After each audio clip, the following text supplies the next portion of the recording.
দেশে একটা বিশৃঙ্খলা পরিস্থিতি সৃষ্টির জন্য করি, যেটা আপনার কিছুদিন পরে আমাদের নির্বাচন আগামী ফেব্রুয়ারি নির্বাচনকে একটা অস্থিতিশীল পরিবেশ করার জন্য যদি আমরা বলি কেমন ধরনের বিএনপির অনেক ক্ষতি করবেন, এটা বিএনপির হাইকমান্ডকে বুঝতে হবে। আমি আওয়ামী লীগের ফান্ডিং এর ব্যাপারে একেবারে ক্লিয়ার ঘোষণা দিতে চাই।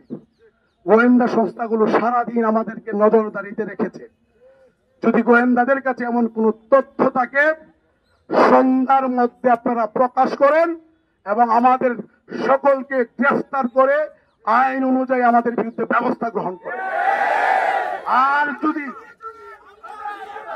আর যদি প্রমাণ করতে না পারেন, তাহলে এই বিভ্রান্তিকর তথ্য দেওয়ার অভিযোগে সেলিম ভুঁইয়া জাকিরকে গ্রেফতার করে রিমান্ডে নিয়ে জিজ্ঞাসাবাদ করতে হবে।